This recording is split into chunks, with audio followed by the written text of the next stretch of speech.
സംസ്തുതാമയാ വരദാ വേദമാതാ പ്രചോദയന്താം പാവമാനീ ദ്വിജാനാം ആയു പ്രാണം പ്രജാം പശും കീർത്തിം ദ്രവിണം ബ്രഹ്മവർച്ചസം മയം ദത്വാ വ്രജത ബ്രഹ്മലോകം.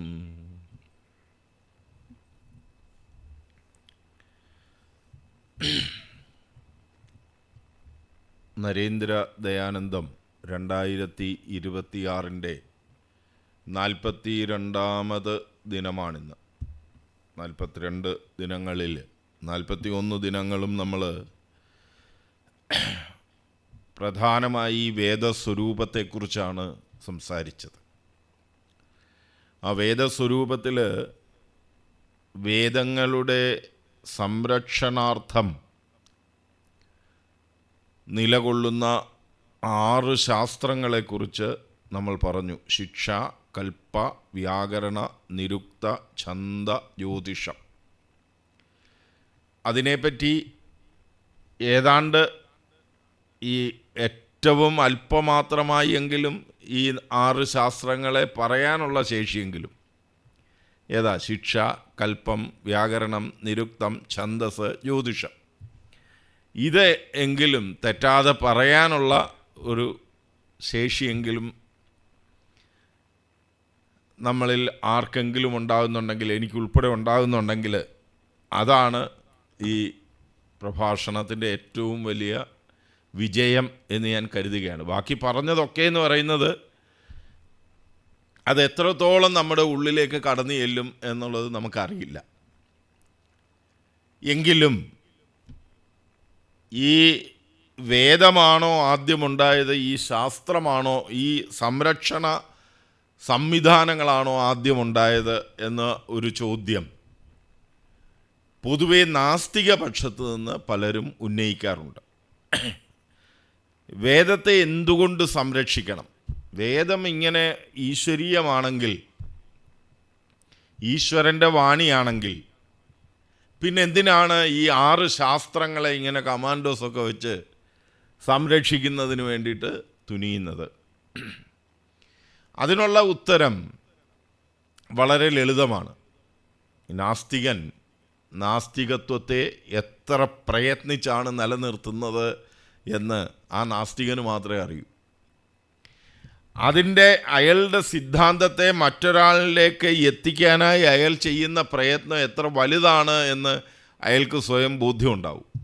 കാരണം ഇത് സാധാരണക്കാരനോട് ഈ സിദ്ധാന്തത്തെ പറഞ്ഞൊന്ന് മനസ്സിലാക്കി അങ്ങനെ ഒന്ന് സാധിച്ചെടുക്കാൻ വേണ്ടി എത്രമാത്രം പ്രയത്നം ആവശ്യമുണ്ട് എന്നുള്ളത് ആർക്ക് എന്നുള്ളതൊരു പ്രത്യേകതയുണ്ട്. കാരണം നമ്മുടെ യൗവന കാലത്തിൻ്റെ ആരംഭത്തിലോ അതിൻ്റെ ഒരു മധ്യകാലം വരെയോ ഏതു വ്യക്തിയും അവൻ്റെ ആരോഗ്യത്തിൻ്റെ മിടുക്കുകൊണ്ടും അവൻ്റെ ചുറ്റുപാടുകളിൽ അവന് ലഭിക്കുന്ന സംരക്ഷണത്തിൻ്റെ, പരിരക്ഷണത്തിൻ്റെ ഒക്കെ സംയോഗം കൊണ്ടും ഏതു മനുഷ്യനും നാസ്തികനായി ഇരിക്കാൻ കഴിയും. അവിടെ അപഭ്രംശം സംഭവിക്കുന്ന എന്താണ്? മറ്റെല്ലാവർക്കും സംഭവിക്കാത്ത എന്തോ ഒന്ന് തനിക്ക് സംഭവിച്ചു പോകുന്നു.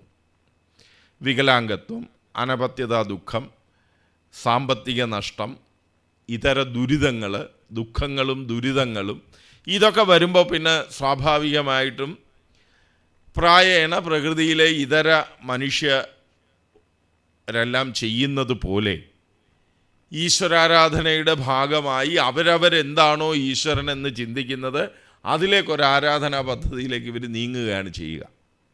ഇവിടെ വേദസ്വരൂപത്തെക്കുറിച്ച് നമ്മൾ ചിന്തിക്കുമ്പോൾ വേദം ഈശ്വരീയ വാണിയാണെങ്കിൽ ഈ ഈശ്വരീയ വാണിക്ക് എന്തിനാണ് ഇങ്ങനെ ഒരു സംരക്ഷണ വേലി ഈ 6 ശാസ്ത്രങ്ങളിലൂടെ നിർമ്മിക്കുന്നത് എന്ന ചോദ്യം അതുകൊണ്ട് തന്നെ ഒരു യുക്തിവാദി അവൻ്റെ യൗവനത്തിൽ ഉന്നയിക്കുന്നതാണ് എന്ന ബോധ്യം നമുക്ക് വേണം. ബാല്യകാലത്തോ കൗമാരകാലത്തോ ഒരാൾ ആ തരത്തിലൊരു ചോദ്യം ഉന്നയിക്കാനുള്ള ശക്തി അവൻ നേടാതിരിക്കുന്നത് അവരുടെ മാതാപിതാക്കൾ ആസ്തിക സമൂഹത്തിനോട് ചേർന്ന് നിൽക്കുന്നതുകൊണ്ടാണ്. അതുകൊണ്ട് തന്നെ ഒരു സമൂഹത്തിൽ നാസ്തികൻ അധികമായാൽ, നാസ്തികത്വം അധികമായാൽ അത് ക്രമേണ ഏതിലേക്ക് ചെന്ന് ഭവിക്കും? വിദ്യാഭ്യാസ സമ്പ്രദായത്തിലേക്ക് ചെന്ന് പതിക്കും. അപ്പോൾ നമ്മുടെ ബാല്യ കൗമാര അവസ്ഥയിൽപ്പെട്ട കുട്ടികളും ഈ ചിന്തയ്ക്ക് അധീനമാകും.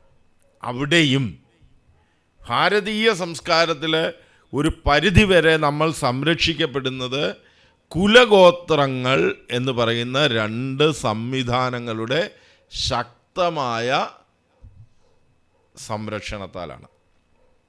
എന്താണ് ഈ കുലവും ഗോത്രവും എന്നുള്ളത് നമ്മൾ മുന്നോട്ട് പോകുമ്പോൾ അതിനെക്കുറിച്ച് വിശദമായി പറയാം. പക്ഷേ എങ്കിലും ഇപ്പോൾ ഇവിടെ നമ്മൾ മനസ്സിലാക്കുന്നതിലേക്ക് വേണ്ടിയിട്ട് ആചാര്യൻ്റെ കുലമാണ് ഗോത്രവും കുലവുമായി തിരിയുന്നത്. ആചാര്യൻ്റെ അടുത്തെത്തുന്ന പിതാവ് ഗോത്രത്തിലും ആചാര്യൻ്റെ അടുത്തെത്തുന്ന മാതാവ് കുലത്തിലും പെടും. ഇപ്പം ഇതിനെ ഇങ്ങനെ മനസ്സിലാക്കിയാൽ മതി. അപ്പോൾ അമ്മ വഴിയുള്ള നമ്മുടെ ബന്ധു ജനമിത്രാദികളെല്ലാം കുലത്തിൽപ്പെട്ടവരും അച്ഛൻ്റെ വഴി പോകുന്ന ആൾക്കാരൊക്കെ തന്നെ ഗോത്രത്തിൽപ്പെട്ടവരുമാവും. അപ്പോൾ അടുത്ത ഒരു ചോദ്യം വരും, അമ്മയുടെ പിതാവോ എന്ന്. അമ്മയുടെ പിതാവ് അവിടെ എന്തായിട്ട് തീരും? അമ്മയുടെ ഗോത്രത്തിൻ്റെ ഭാഗമായിട്ട് തീരും. പക്ഷെ നമ്മെ സംബന്ധിച്ച് അതില്ല. അമ്മയുടെ ഗോത്രത്തിൽപ്പെട്ടതാണ്. അമ്മയുടെ ഗോത്രത്തെ അന്വേഷിക്കുമ്പോഴാണ് നമ്മൾ എവിടേക്ക് പോകുന്നത്? അമ്മയുടെ പിതാവിൻ്റെ അടുത്തേക്ക് പോകുന്നത്. നമ്മൾ നമ്മുടെ ഗോത്രത്തെ തീരുമാനിക്കുന്നത് നമ്മുടെ പിതൃസ്ഥാനീയരിൽ നിന്നിട്ടാണ്. കുലത്തെ അന്വേഷിക്കുമ്പോഴോ മാതൃഭാവത്തിൽ നിന്നാണ്. ഇതിന് ആധുനിക കാലത്ത് ജാതീയമായ വേർതിരിവുകൾ വന്നപ്പോൾ ചെറിയ അപഭ്രംശങ്ങൾ സംഭവിച്ചിട്ടുണ്ടെങ്കിലും ഇത് ഏതാണ്ട് ഇതുപോലെ തന്നെ ഇന്നും നമ്മൾ കൊണ്ടു നടക്കുന്നുണ്ട്. വളരെ സൂക്ഷ്മമായി ശ്രദ്ധിച്ചാൽ മാത്രമേ അത് നമുക്ക് മനസ്സിലാവത്തുള്ളൂ. അത് ഇതര ജാതികൾക്ക് അതിന് ശേഷമുള്ള കുലദേവത, ഗോത്രാചാരങ്ങൾ, ഈ വിധത്തിൽ അത് പിരിയും. കുലത്തിലുള്ളതെല്ലാം ദേവതാഭാവത്തിലുള്ള ആൾക്കാരും ഗോത്രത്തിൽ നിന്ന് വരുന്നവർ ആചാര പദ്ധതിയുടെ ഭാഗവുമായിട്ടാണ് തീരുന്നത്. ഇത് സൂക്ഷ്മമായ അംശത്തിൽ ഞാനത് അവിടെ വിട്ടിട്ട് നമ്മൾ ഈ വിഷയത്തിലേക്ക് നമ്മൾ തിരിഞ്ഞു നോക്കുമ്പോൾ നമ്മുടെ ഗോത്രത്തിനകത്ത് നമുക്ക് നാസ്തികത കടന്നുകൂടി, അതായത് അച്ഛൻ്റെ ഭാഗത്ത് നിന്ന് നമ്മളിലേക്ക് നാസ്തികത കടന്നുകൂടിയാൽ നമ്മുടെ മാതൃഭാവം ശക്തമാണെങ്കിൽ എന്തു ചെയ്യും? വരാനിരിക്കുന്ന തലമുറയിലെ ഭാര്യ എന്ന് പറയുന്ന, അല്ലെങ്കിൽ ഈ കുട്ടിയുടെ ഈ വളർന്നു വരുന്ന കുട്ടിയുടെ ഭാര്യ, അല്ലെങ്കിൽ വളർന്നു വരുന്ന പെൺകുട്ടിയാണെങ്കിൽ ആ പെൺകുട്ടിയുടെ ഭർത്താവ്, അവരുടെ കുല ഗോത്ര സംവിധാനങ്ങൾ നമ്മുടെ ജീവിതത്തെ സ്വാധീനിക്കാൻ ആരംഭിക്കും. കാരണം അവിടെ ചെല്ലുമ്പോൾ നമ്മൾ സ്വാഭാവികമായിട്ട് ചോദിക്കും, ഇതൊക്കെ എന്തിനാ ഇങ്ങനെ ചെയ്യുന്നത്? ഞങ്ങളുടെ വീട്ടിൽ ഇതൊന്നും ചെയ്യാറില്ലല്ലോ, ഇതിൻ്റെ അത് ആവശ്യമുണ്ടോ? അപ്പോൾ അവിടെ ഒരു എന്തുണ്ടാകും? നാസ്തിക സംവാദം അവിടെ ശക്തമാകുകയും ഈ നാസ്തികന് കുലഗോത്ര സംവിധാനമോ ആചാര്യ പദ്ധതിയോ ഇല്ലാത്തത് കൊണ്ട് അതിന് മുമ്പോട്ട് പോകാൻ കഴിയാതെയായി ഇവർ എവിടേക്ക് തന്നെ തിരിച്ച് ഈ ആസ്തിക സമൂഹത്തിലേക്ക് തന്നെ തിരിച്ച് ചേക്കേറുകയും ചെയ്യും. ഇതാണ് പ്രായേണ ഇതുവരെ നമ്മൾ ഭാരതത്തിൽ ആകമാനം കണ്ടുവന്നിട്ടുള്ളത്. ഇതെന്തുകൊണ്ട് നമ്മളിങ്ങനെ പറയുന്നു എന്ന് ചോദിച്ചാൽ, ബൃഹസ്പതി എന്ന് പറയുന്ന ഒരു ആചാര്യനാണ് ചാർവാക സൈദ്ധാന്തിക പക്ഷത്തിൻ്റെ ആചാര്യനായിട്ടൊക്കെ അവർ കണക്ക് കൂട്ടി ഇത് അവർ കണക്ക് കൂട്ടി കൊടുത്തതല്ല. സർവദർശന സംഗ്രഹത്തെ കുറിച്ചുള്ള ചർച്ച വരുമ്പോൾ ഈ കാലാകാലങ്ങളിലായിട്ടുള്ള ആചാര്യ പദ്ധതികളിൽപ്പെട്ട ആൾക്കാർ, ആചാര്യന്മാരായിട്ട് വരുന്ന ആൾക്കാർ, അവർ സകല മതങ്ങളെയും പഠിക്കണം, സകല ചിന്തകളെയും പഠിക്കണം, സകല തത്വചിന്തകളെയും നിങ്ങൾ പഠിക്കണം എന്ന് വാശിയുള്ളവരായി തീരുകയും അതിനുവേണ്ടി അവർ സ്വസിദ്ധമായിട്ട് നിൽക്കുന്ന സിദ്ധാന്തത്തെ അവർ നല്ലവണ്ണം ഉറപ്പിച്ച ശേഷം ഇതര മതത്തിൻ്റെ ചിന്താ പദ്ധതികളെ പൂർവപക്ഷമായി അവതരിപ്പിക്കുന്ന ഒരു പദ്ധതി. അതായത് അവർ നോക്കൂ, ഇത് നമ്മുടെ ദർശനങ്ങളിൽ എവിടെങ്കിലും ഇത് പൂർവപക്ഷമായി ഈ ചോദ്യങ്ങൾക്ക് ഉത്തരം ലഭിച്ചിട്ടുണ്ടോ? ഉണ്ടെങ്കിൽ അവരിതിനെ പുതിയ മതമായിട്ട് എടുക്കില്ല. ഭൂരിപക്ഷം ചോദ്യോത്തരങ്ങൾക്കും ആ സ്ഥിതിയിൽ നിലയുണ്ട്. കാരണം എന്താണ്? ഈ മനുഷ്യന് വികലമായി ചിന്തിക്കാതെ സഹജമായി ചിന്തിക്കാനുള്ള ശേഷി ഉണ്ടായാൽ അവരുടെ ചോദ്യങ്ങൾ ഏതൊക്കെ നിലയിൽ പോകുമെന്ന് ഋഷിമാർക്ക് കണ്ടെത്താൻ പറ്റും. ഋഷിമാർ അതിനെക്കുറിച്ച് ചിന്തിച്ചിട്ടുണ്ട്. പക്ഷേ എപ്പോഴാണോ ന്യായദർശനം, അതായത് ദർശനങ്ങളിൽ യുക്തിവിചാരം എന്ന് പറയുന്ന ഒന്നിനെ അടിസ്ഥാനപ്പെടുത്തി 16 പ്രമാണങ്ങളിലൂടെ യുക്തി കൊണ്ട് തൻ്റെ വാദത്തെ സാധൂകരിക്കുകയും ഇതര ദാർശനിക പദ്ധതികളെ ഒട്ടുമേ ശ്രദ്ധിക്കാതിരിക്കുകയും ചെയ്യുക. അവർക്ക് യോഗമെന്നോ സാഖ്യമെന്നോ വൈശേഷികമെന്നോ പൂർവോത്തര മീമാംസയെന്നോ ഒന്നും അവർക്കില്ല. അവർ നേരെ ഉള്ള യുക്തിവാദമാണ് അവരുടേത്. ഇത് തർക്കശാസ്ത്രത്തിൻ്റെ ആരംഭത്തിനും കാരണമായി. തർക്കത്തിലൂടെ നിർണയത്തിലേക്ക് എത്തുക. അപ്പോൾ തർക്കത്തിന് എന്ത് പക്ഷമുണ്ടാകും? എപ്പോഴും തർക്കത്തിന് മിനിമം 2 പക്ഷം വേണം. അത്യധികമാകാം, പക്ഷേ ഏറ്റവും കുറഞ്ഞത് 2 പക്ഷമെങ്കിലും ഉണ്ടെങ്കിലേ തർക്കമുണ്ടാകൂ. അല്ലാത്തത് എന്താണ്? സംശയമാണ്. ഉറച്ച 2 തീരുമാനങ്ങൾ തമ്മിൽ ഏറ്റുമുട്ടുമ്പോഴാണ് അവിടെ ഒരു തർക്കമുണ്ടാകുന്നത്. അതിൽ തർക്കമുണ്ടാകുമ്പോൾ ഒന്നുകിൽ ഈ 2 തീരുമാനവും 2 വ്യത്യസ്ത സ്ഥലങ്ങളിൽ ശരിയാണ് എന്ന് വരണം.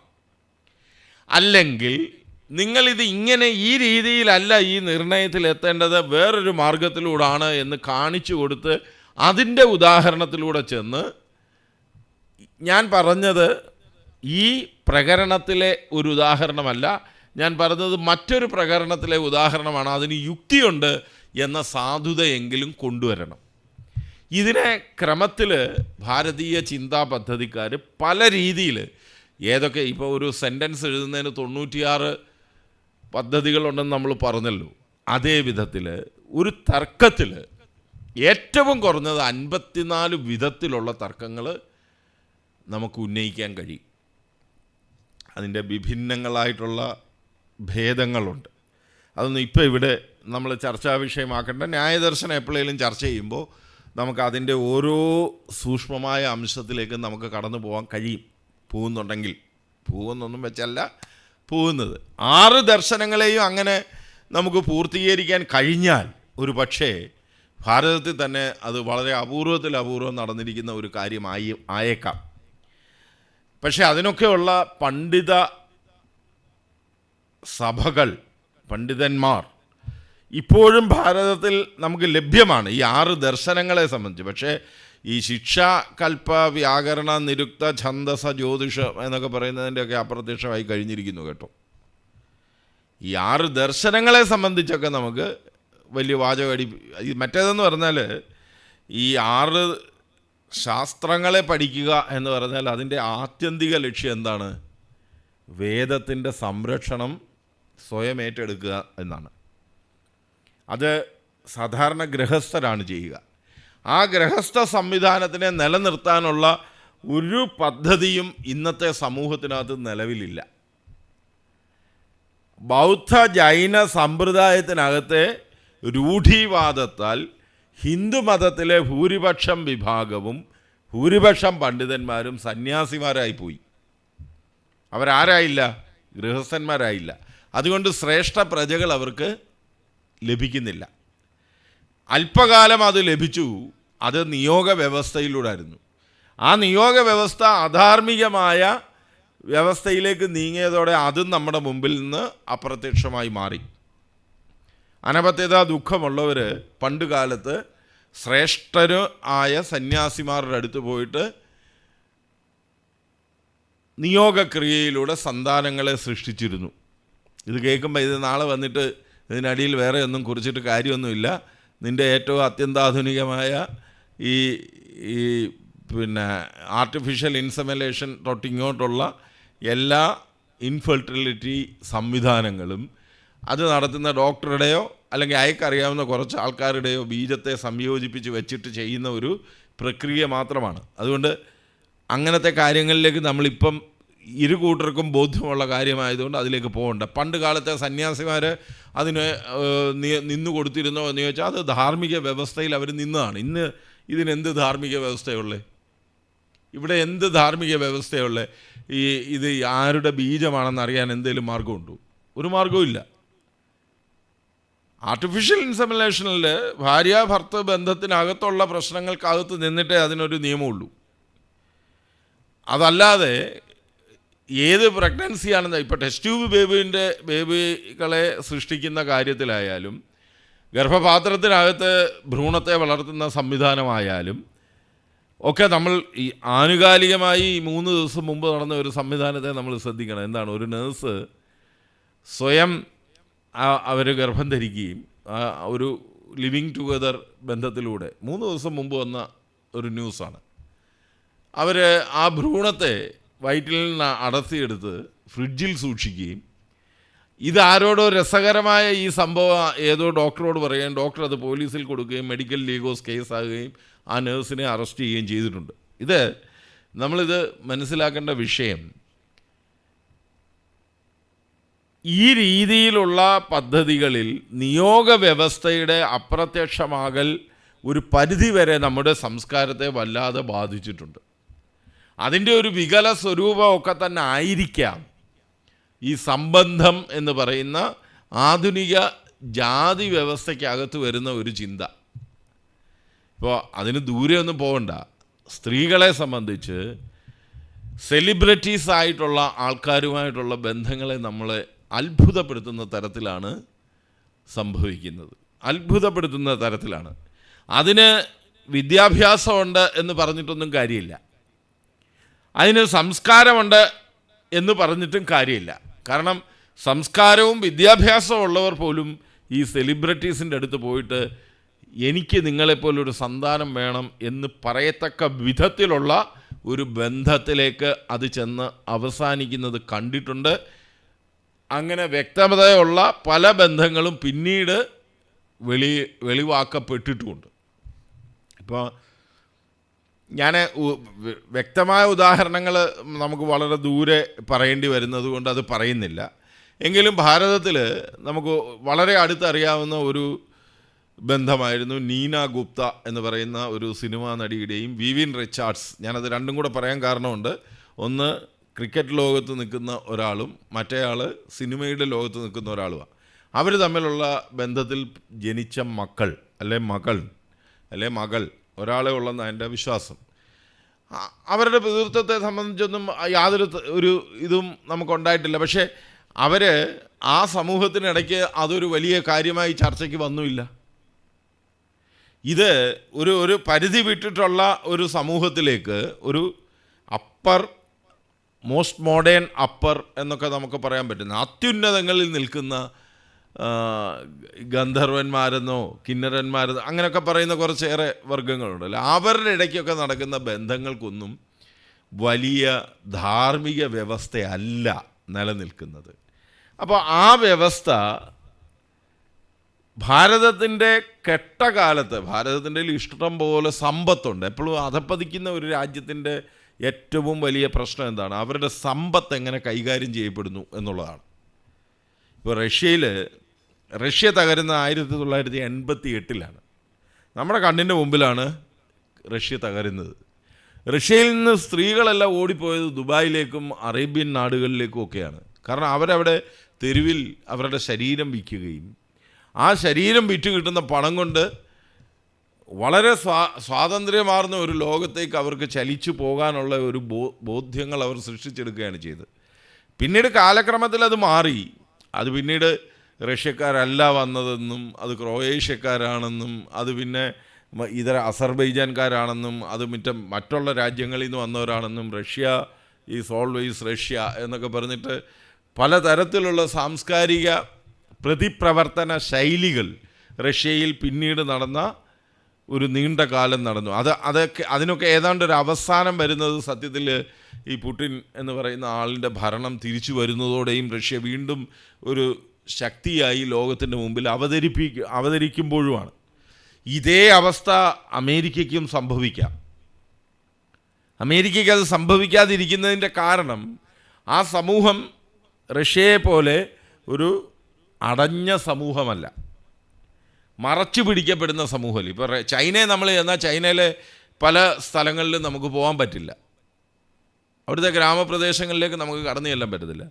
ഇന്ത്യയിലെ സ്ഥിതി നിങ്ങൾ ആലോചിക്കൂ. ഇന്ത്യയിലെ നിങ്ങൾ ഒരിക്കലും പ്രവേശിക്കരുത് എന്ന് പറയപ്പെടുന്ന ചില പ്രദേശങ്ങളിൽ പോലും അവിടുന്ന് സെക്യൂരിറ്റി ഇല്ലാതെ നിങ്ങൾ അവിടെയൊക്കെ കയറി നടന്നു കഴിഞ്ഞാൽ അവിടുന്നൊക്കെ അറസ്റ്റ് ചെയ്ത് കഴിഞ്ഞിട്ടായിരിക്കും നിങ്ങൾ അറിയുന്നത് ഇവിടെ കയറാൻ പാടില്ലാത്ത പ്രദേശമാണ്. ഇന്ന് കാലം മാറി വന്നിട്ടുണ്ട്, ഒത്തിരി മാറ്റങ്ങളുണ്ട്. എങ്കിലും നമ്മുടെ ട്രെയിനിൽ, നമ്മുടെ റെയിൽവേയിൽ, നമ്മുടെ പ്ലെയിനിൽ ഒക്കെയുള്ള സംവിധാനങ്ങളുടെ വ്യത്യാസത്തെ നിങ്ങളൊന്ന് മനസ്സിലാക്കുക. ഒരു ബോംബ് പൊട്ടിക്കാൻ തീരുമാനിക്കുന്നവന് എത്ര എളുപ്പമാണ് അത് സാധ്യമാക്കുന്നത് എന്നുള്ളതും, അത് പിന്നീട് നടന്നു കഴിഞ്ഞിട്ട് പിന്നെ അതിനെ നമ്മൾ തടയിടാനുള്ള വീണ്ടും അത് ആവർത്തിക്കാതിരിക്കാൻ തക്കതായിട്ടുള്ള നടപടികളിലേക്ക് നമ്മൾ നീങ്ങുകയൊക്കെ ചെയ്യുന്നത് നമുക്ക് അറിയാവുന്ന കാര്യമാണ്. ഞാനിതിവിടെ പറഞ്ഞതിൻ്റെ കാരണം എന്താണെന്ന് വെച്ചാൽ, ഒരു രാഷ്ട്രം അതിൻ്റെ അധപതന ഭാവത്തിലേക്ക് പോകുമ്പോൾ അവിടെ സംഭവിക്കുന്നത് സ്ത്രീയുടെ മാതൃശക്തിയുടെ അതിഭീകരമായ ദയനീയമായ പരാജയമാണ്. നമുക്ക് കുട്ടികളെയും സ്ത്രീകളെയും സംരക്ഷിക്കാൻ കഴിയാത്ത ഒരു സാമൂഹ്യ വ്യവസ്ഥയ്ക്ക് അധികകാലം മുന്നോട്ട് പോകാനാവത്തില്ല. അപ്പോൾ നമ്മുടെ ഏത് ഭൗതിക സാഹചര്യവും ഈ പറഞ്ഞ കുടുംബ അന്തരീക്ഷത്തെ നന്നായി നിലനിർത്താൻ സാധിക്കുന്നതല്ലെങ്കിൽ ഭാരതത്തെ പോലൊരു രാജ്യത്തിന് അതിൻ്റെ സാംസ്കാരിക ഗരിമയെ വീണ്ടെടുത്തുകൊണ്ട് അത് നിലനിർത്തിക്കൊണ്ട് മുന്നോട്ട് പോകാനാവില്ല. ഇതര രാജ്യങ്ങൾക്കത് സാധിക്കും. എന്താണ് അവിടുത്തെ പ്രത്യേകത? ഈ ഗോത്രവും കുലവും തമ്മിലുള്ള ബന്ധത്തെക്കുറിച്ച് അവർ ഒട്ടുമേ ചിന്തിക്കുന്നില്ല. അവർ ചിന്തിക്കുന്നുണ്ട്. അവർ ചിന്തിക്കുന്നത് എവിടെയാണ് എന്ന് ചോദിച്ചാൽ, നമ്മുടെ ഇവിടെ ഒരു അപ്പർ കാസ്റ്റിലാണ്, അങ്ങ് ഉയർന്നു നിൽക്കുന്ന ലെവലിലാണ് വളരെ ഫ്രീ ആയിട്ടുള്ള ഒരു സൊസൈറ്റി വരിക, ഇല്ലേ? അവർക്ക് ഈ ഏറ്റവും താഴെയുള്ളവനെയും വിവാഹം കഴിക്കാം, ഏറ്റവും മേളിലുള്ള ആളിനെയും വിവാഹം കഴിക്കാം, ബ്രാഹ്മണനെയും വിവാഹം കഴിക്കാം, പറയനെയും വിവാഹം കഴിക്കാം, വേടനെയും വിവാഹം കഴിക്കുക, എന്തിനേയും വിവാഹം കഴിക്കുക. അങ്ങനത്തെ ഒരു പ്രായോഗിക ബുദ്ധിമുട്ട് അവർക്കില്ല. ധനം അത്രയും അങ്ങ് കയ്യിൽ വന്നു കഴിഞ്ഞാൽ പിന്നെ അതാണ് അതിൻ്റെ ഒരു മാനദണ്ഡം. മറിച്ച് നിങ്ങളൊന്ന് ആലോചിച്ച് നോക്കിയേ, ഏറ്റവും താഴേക്കിടയിലുള്ള ഒരു ജാതി വിഭാഗത്തിൽ നിന്ന് വിവാഹം കഴിച്ചാൽ അവർ പരസ്പരം അങ്ങോട്ടോ ഇങ്ങോട്ടോ തൊട്ടടുത്തടുത്ത് നിൽക്കുന്നവർ തമ്മിൽ വിവാഹം കഴിച്ചാൽ ഓണർ കില്ലിങ് എന്ന് പറയുന്ന ഒരു സംവിധാനം അപ്പം തന്നെ ഇന്ത്യയിൽ എനേബിൾഡ് ആവും. ഞാനിതുവരെയൊക്കെ ധരിച്ചുകൊണ്ടിരുന്നത് കേരളത്തിൽ ഇങ്ങനൊന്നും നടക്കത്തില്ല എന്നാണ്. പക്ഷേ കഴിഞ്ഞ 20 കൊല്ലത്തെ കണക്കെടുക്കുമ്പോൾ, കഴിഞ്ഞ 20 കൊല്ലത്തെ കണക്കിൽ നമ്മൾ പ്രാചീന ചരിത്രത്തിനകത്ത് ഇങ്ങനെ കഥകളിലും ഇതിലുമൊക്കെ ഇങ്ങനെ കേട്ടിട്ടുണ്ട്. ഇപ്പോൾ ചങ്ങമ്പുഴയുടെ രമണനകത്തുമൊക്കെ ജാതിയൊക്കെ ഒരു പ്രധാനപ്പെട്ട പ്രശ്നമായി തീരുകയോ അല്ലെങ്കിൽ കുമാരനാശാൻ്റെ വിവിധ കാവ്യങ്ങളിൽ ഈ ജാതി വലിയ ഒരു പ്രശ്നമായി തീരുകയോ. രമണൻ്റെ കേസിൽ എനിക്കൊന്ന് സാമ്പത്തികമായിട്ടുള്ള അസമത്വവും ജീവിക്കാനുള്ള അതിതീവ്രമായ ഇച്ഛയില്ലായ്മയും ഒക്കെയാണ് അവിടെ പ്രായോഗിക ബുദ്ധിമുട്ടിലേക്ക് വരുന്നത്. അവിടെ ജാതിയല്ല അവിടുത്തെ പ്രധാനപ്പെട്ട വിഷയം. അപ്പോൾ എന്നാൽ കുമാരനാശാൻ്റെ കാവ്യങ്ങളിലൊക്കെ ജാതിയാണ് ഒരു പ്രധാനപ്പെട്ട വിഷയമായി വരുന്നത്. അപ്പോൾ ഇതെല്ലാം കൂടെ ചേർത്ത് വെച്ച് നമ്മൾ പഠിക്കുമ്പോൾ സമൂഹത്തിൻ്റെ ഔന്നത്യങ്ങളിൽ ജീവിക്കുന്നവരെ സംബന്ധിച്ച് ഒരു പരിധി വിട്ട് അവരേത് വ്യവസ്ഥയിലേക്കും ചേക്കേറാൻ പോകുന്നുണ്ട്. ഇനി 2, അങ്ങനെയൊക്കെയുള്ള എന്തെങ്കിലും അബദ്ധങ്ങൾ സംഭവിച്ചാൽ അവർ നിയമത്തെ വിലയ്ക്ക് വാങ്ങിക്കൊണ്ട് നിലനിൽക്കുന്ന നിയമവ്യവസ്ഥയ്ക്കകത്ത് നിന്ന് അവർ അതിക്രമങ്ങൾ കാണിക്കുന്നതിൽ മടിയുള്ളവരല്ല എന്നുള്ളതാണ്. അത് വെളിയിലേക്ക് വരില്ല. പക്ഷേ താഴേക്കിടയിലുള്ളവന് ചെയ്യുമ്പോൾ അത് വളരെ പെട്ടെന്ന് വെളിയിലേക്ക് വരും. തമിഴ്നാട് നമ്മളെ സംബന്ധിച്ച് നമ്മുടെ തൊട്ടടുത്ത് കിടക്കുന്ന സ്റ്റേറ്റാണ്. ഒരു പക്ഷേ ഹരിയാന കഴിഞ്ഞാൽ ഇന്ത്യയിൽ ഏറ്റവും കൂടുതൽ ഓണർ കില്ലിങ് നടക്കുന്നത് തമിഴ്നാട്ടിലാണ്. ഇത് 2 സ്റ്റേറ്റും തമ്മിൽ നല്ല ദൂരമുണ്ട്. ഈ പഞ്ചായത്ത് പോലുള്ള പഞ്ചായത്തുകൾ, കേരളത്തുകാരനൊന്നും പഞ്ചായത്ത് എന്താണെന്നൊന്നും ഇപ്പം പറഞ്ഞാൽ മനസ്സിലാകത്തില്ല. കാരണം നാട്ടുകൂട്ടം എന്നൊക്കെ പറയുന്ന നമ്മുടെ സിനിമകളിലെ ഒരു ഹാസ്യാസ്പദമായ കാര്യങ്ങൾ നടക്കുന്ന ഒരു നാട്ടുകൂട്ടങ്ങളുണ്ടല്ലോ, ആ നാട്ടുകൂട്ടങ്ങളൊന്നും അല്ല ഇത്. കൃത്യമായ നിയമവ്യവസ്ഥയ്ക്ക് അനുകൂലമായി ഒരു പഞ്ചായത്തിൻ്റെ അധികാരി പഞ്ചായത്ത് സഭ വിളിച്ചു കൂട്ടി ഒരാളെ കൊല്ലാൻ തീരുമാനിക്കുകയാണ്. പഞ്ചായത്തിൻ്റെയൊക്കെ തീരുമാനം അങ്ങനെയൊക്കെ തന്നെയാണ്. അത് പഞ്ചായത്ത് തീരുമാനിക്കുകയാണ് അവരുടെ ഗ്രാമത്തിനകത്തുള്ള ഒരു പെൺകുട്ടി ആ ഗ്രാമത്തിലുള്ള ഒരു പയ്യൻ വിവാഹം കഴിക്കാൻ തീരുമാനിച്ച് അവരുടെ രണ്ടുപേരുടെയും കാര്യം പോക്ക. ഇന്നത്തെ നിയമം അനുസരിച്ചും രണ്ടുപേരെയും കൊന്നുകളയും. അതിനകത്ത് അവർക്ക് വേറെ പ്രത്യേകിച്ച് കാര്യങ്ങളൊന്നുമില്ല. അവിടാണ് കേരളം പോലൊരു സ്ഥലത്ത് ജാതീയമായ വേർതിരിവിൻ്റെ പേരിൽ ഉന്നതരായ പലരും വിവാഹം കഴിച്ചൊക്കെ വളരെ സ്വസ്ഥമായി ജീവിക്കുന്നുണ്ട്. ഇപ്പോൾ പല ആൾക്കാരും, ഇപ്പോൾ സിനിമാ ഫീൽഡിലുള്ള പല ആൾക്കാരും നായർ വിഭാഗത്തിൽ നിന്ന് മതമല്ല ജാതി മാറിയിട്ട് ഈ ഹിരണ്യഗർഭ യാഗമൊക്കെ നടത്തി നമ്പൂതിരിയാകുന്ന സംവിധാനം വരെ നമ്മൾ കണ്ടിട്ടുണ്ട്. ഒരു കല്യാണത്തിന് വേണ്ടിയിട്ട് ഒരു നമ്പൂരിക്ക് കല്യാണം കഴിക്കണമെന്ന് തോന്നുന്നു, അതുകൊണ്ട് ഈ കുട്ടിയെ ഇവർ നായരാണ്, അവരെ അങ്ങ് ഹിരണ്യഗർഭ യാഗം നടത്തി ഇവരെ അങ്ങ് നമ്പൂരിച്ചിയാക്കിയേക്കാം എന്ന് വിചാരിക്കുന്ന ഇടം വരെയൊക്കെ 1950 60 കേരളം കടന്നുപോയി എന്നാണ് ഞാൻ പറഞ്ഞത്. ആ ചിന്തകളിലൂടെയൊക്കെ കേരളം കടന്നുപോയി. 1908 യോഗക്ഷേമ സഭയൊക്കെ ഉണ്ടാകുന്നത്, 14 നായർ സമാജം ഉണ്ടാകുന്നത്. ഇപ്പം 3 1896 1903 ഇതിനിടയ്ക്കാണ് SNDP യോഗം ഉണ്ടാകുന്നത്. SNDP യോഗം 1903 രജിസ്ട്രേഷൻ എന്നുള്ളതുള്ളൂ. 1896 പൽപ്പുവാണ് അത് വികസിപ്പിച്ചു കൊണ്ടിരുന്നത് ആ ചിന്ത. ഞാൻ ഈ പറഞ്ഞ സാമൂഹ്യ സാഹചര്യങ്ങളെല്ലാം കുലഗോത്ര സംവിധാനങ്ങൾ ഇന്ന് നിലനിൽക്കുന്ന വ്യവസ്ഥയിലേക്ക് വന്നെത്തിയ രീതികളെക്കുറിച്ചാണ് നമ്മൾ ഇന്ന് കുലത്തെക്കുറിച്ചോ ഗോത്രത്തെക്കുറിച്ചോ ചിന്തിക്കുന്നതിന് മുമ്പേ നമ്മളിൽ എത്ര പേർക്ക് ഈ നമ്മുടെ കുലവും ഗോത്രവും അറിയാം? പകരം നമുക്കറിയാവുന്ന എന്താണ്? നമ്മുടെ പഴമയിൽ നമുക്കറിയാവുന്ന കേവലം ജാതിയാണ്. അപ്പോൾ ഈ കുലവും ഗോത്രവും ജാതിയായി പരിണമിക്കുന്നതിന് മുൻകാലത്ത്, അങ്ങനെ വരുന്ന ഒരു കാലത്തിന് മുന്നേ ഈ 6 ശാസ്ത്രങ്ങളിലൂടെ ഗുരുകുല പാഠന സംവിധാനം വളരെ ശക്തമായി ഈ ഭാരതത്തിൽ നിലനിന്നിരുന്നു. ആ നിലനിന്നിരുന്ന വ്യവസ്ഥയെ അട്ടിമറിച്ചുകൊണ്ടാണ് ഇതര വിദ്യാഭ്യാസ സമ്പ്രദായങ്ങൾ ഭാരതത്തിൽ ഉടലെടുത്തത്. അതിൻ്റെ എല്ലാ കാലത്തിലെ വികസനത്തിലും അതിങ്ങനെ വികസിച്ചു പോകും. അത് ചരിത്രത്തിൻ്റെ വിവിധ തലങ്ങളിലൂടെ അത് വികസിച്ചു വരുമ്പോൾ, ഇന്ന് കാണുന്ന നിലയിലേക്ക് എത്തുമ്പോഴെല്ലാം എല്ലാ കാലത്തും അതിനെ ഒപ്പം നിന്ന് അതിൻ്റെ നിലനിന്നിരുന്നതിന് എതിരായ പക്ഷത്ത് എന്നും നിന്നിരുന്നത് നാസ്തികരാണ്. ഞാൻ പറഞ്ഞത് സൂക്ഷ്മമായി മനസ്സിലായെന്ന് വിചാരിക്കുന്നു.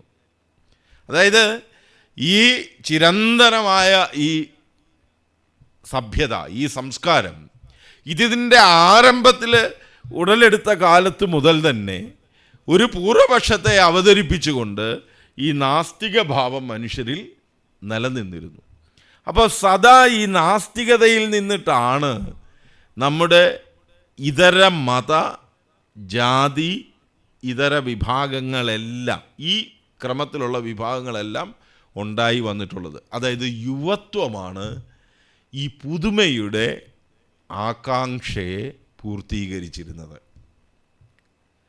അതിൻ്റെ കാരണവും നമുക്കറിയാം. എന്തുകൊണ്ടാണ് യുവത്വം? കാരണം യുവത്വം ഇത് ഏറ്റെടുത്തിട്ടേ തലനരച്ച കുറച്ച് പേരിരുന്ന് പല കാര്യങ്ങളും തീരുമാനിച്ചിട്ട് അത് നടപ്പാക്കാൻ പറ്റില്ല.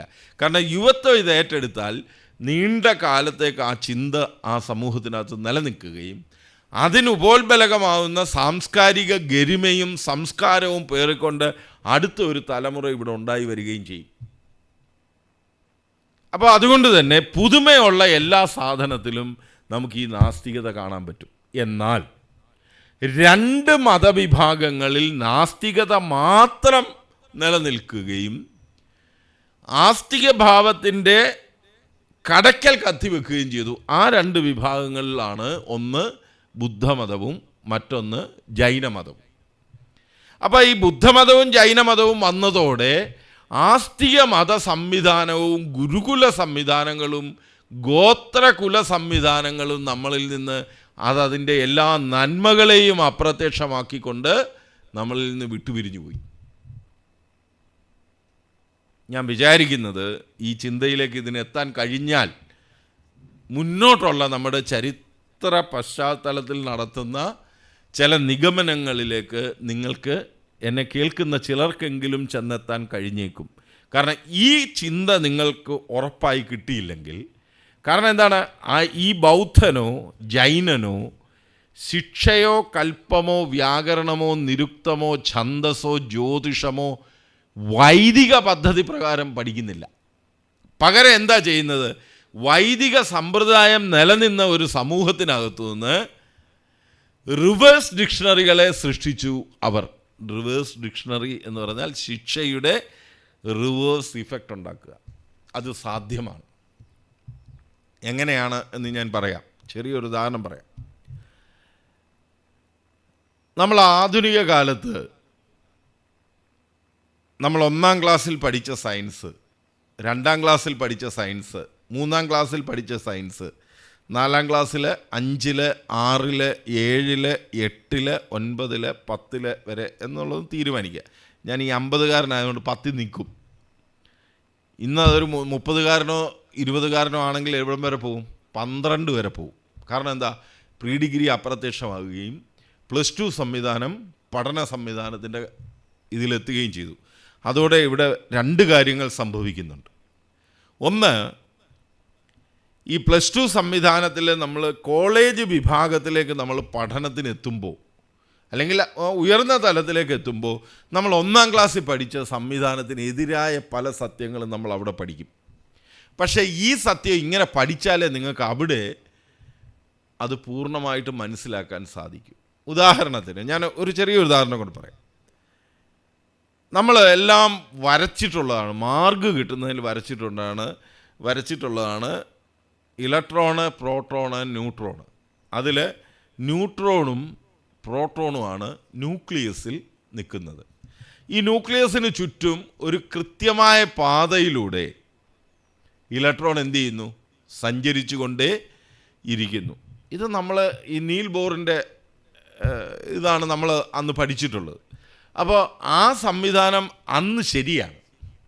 കാരണം എന്താ, അന്ന് ഈ മാർസ് പ്ലാങ്കിൻ്റെ മുമ്പ്, ഇപ്പോഴും മാർസ് പ്ലാങ്കിനെ അങ്ങനെ അംഗീകരിച്ചിട്ടില്ല കേട്ടോ. ഇവിടെ കുറച്ചുകാർ ഇതിനെ എടുത്ത് അങ്ങ് വല്ലാതെ പറയുന്നത് കൊണ്ട് നമ്മൾ മാർസ് പ്ലാങ്ക് എന്നൊക്കെ പറയുന്നുള്ളൂ. ബേസിക് സയൻസിൽ ഉള്ള ശാസ്ത്രജ്ഞരൊന്നും മാർസ് പ്ലാങ്കിൻ്റെ തിയറിയെ ആ നിലയിൽ അംഗീകരിക്കുന്നില്ല. പക്ഷേ ഇപ്പോഴത്തുള്ള പ്രത്യേകത എന്താണ് എന്ന് ചോദിച്ചാൽ, അന്ന് നമ്മളെ പഠിപ്പിച്ച അധ്യാപകർ നമ്മുടെ മസ്തിഷ്കത്തിലേക്ക് ഇത് കൊണ്ടു തന്നത് ഈ ഇലക്ട്രോൺ ഒരു ഫിക്സഡ് വേഗതയിൽ ഇതിലിങ്ങനെ കറങ്ങിക്കൊണ്ടിരിക്കുന്നു, ഈ ന്യൂക്ലിയസിന് ചുറ്റും കറങ്ങിക്കൊണ്ടിരിക്കുന്നു. ഇത് നമ്മുടെ എവിടെ നിന്നുണ്ടായതാണ്? ഈ പ്രപഞ്ചത്തിൽ സൂര്യന് ചുറ്റും ഗ്രഹങ്ങൾ ഇങ്ങനെ സഞ്ചരിച്ചു കൊണ്ടിരിക്കുന്നു എന്നുള്ളതാണ്. അന്നേരം അടിസ്ഥാനപരമായി അവിടെ ഒരു ചോദ്യമാണ്, സൂര്യൻ ഗ്രഹമാണോ നക്ഷത്രമാണോ? ഗ്രഹത്തിന് കുറച്ച് കാര്യങ്ങൾ പറയുന്നുണ്ട്, നക്ഷത്രത്തിന് വേറെ ചില കാര്യങ്ങൾ പറയുന്നുണ്ട്.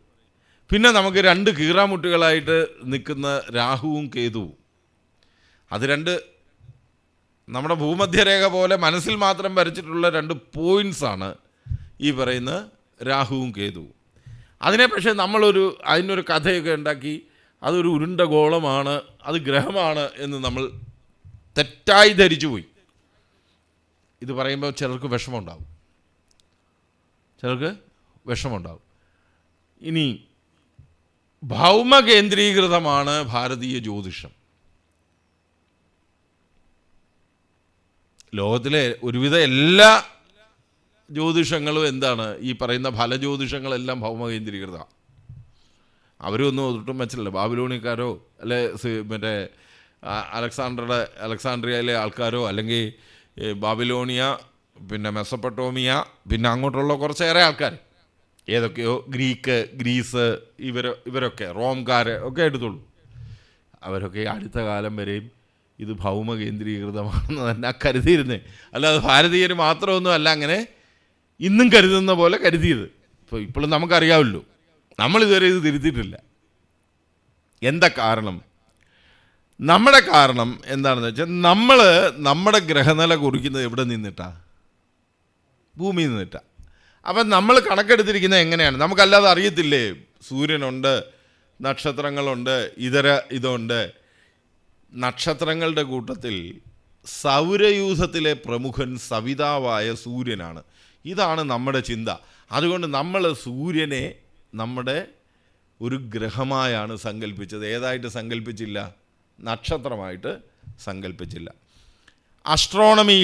അസ്ട്രോളജിയിലുമുള്ള ഈ വ്യത്യാസം, അസ്ട്രോണമി പ്രകാരം സൂര്യൻ എന്താണ്? നക്ഷത്രമാണ്. അസ്ട്രോളജി വരുമ്പോൾ അത് ഗ്രഹമായി തീരും. ഇനി രസം അതല്ല, ഇപ്പം വരും പുതിയ ആൾക്കാർ, പുതിയ അയനം പറയുന്നവർ, പുതിയ ഇത് രചിക്കുന്നവർ. ഞങ്ങളുടെ രീതി പ്രകാരം സൂര്യന് നക്ഷത്രമാണ്, ഗ്രഹമല്ല, ഇതൊക്കെ പറഞ്ഞു വരും. പക്ഷേ ബാക്കി എല്ലാ കണക്കുകളും സൂര്യൻ എന്ത് പറഞ്ഞാണെന്നും പറഞ്ഞാൽ ഗ്രഹമാണെന്നും പറഞ്ഞാൽ. അതുകൊണ്ട് ദയവ് ചെയ്ത് നിങ്ങൾ അവരെ തിരുത്തുക ആദ്യം, എന്നിട്ട് നിങ്ങൾ ഇവിടെ വരിക. ഈ രീതിയിൽ ഭാരതീയ ശിക്ഷാശാസ്ത്രം, വ്യാകരണം, നിരുക്തം, ഛന്ദസ്, ജ്യോതിഷ, ഈ പഠന പദ്ധതി മുഴുവൻ ബൗദ്ധ ജൈനവൽക്കരണത്തിന് വിധേയമായി. ധർമ്മം എന്നവർ പറയത്തില്ല, ധമ്മം എന്നേ പറയൂ. രേഫത്തിന് വിസർഗവും സകാരവും രകാരവും യകാരവും ഒക്കെ വിസർഗവുമായി ബന്ധപ്പെട്ട ഒരു സംവിധാനമാണ് പ്രാചീന വൈദിക സംസ്കൃതിക്കുണ്ടായിരുന്നത്. അവിടെ രേഫത്തിന് കൃഷ്ണരേഫമെന്നും ശുക്ലരേഫമെന്നും 2 രേഫങ്ങളെ നമ്മൾ ഉപയോഗിച്ചിരുന്നു. അതിൽ ഈ 2 രേഫങ്ങളും ശരീരത്തിൽ എന്തിനെ സൃഷ്ടിക്കുന്നു? തമോ ഗുണത്തെയും പിന്നെയോ രജോ ഗുണത്തെയും സൃഷ്ടിക്കുന്നു, സാത്വികതയെ നഷ്ടമാക്കുന്നു. കാരണം കമ്പനത്തിൻ്റെ സ്വഭാവം ആ പ്രവർത്തനത്തിലുണ്ട്. ശരീരത്തെ കമ്പനം ചെയ്യരുത് എന്ന് ബ്രഹ്മചര്യ ലാഭം വീര്യലാഭമാണെന്ന് തെറ്റിദ്ധരിച്ച കാലത്ത് ഒരു സിദ്ധാന്തം ഉണ്ടായി.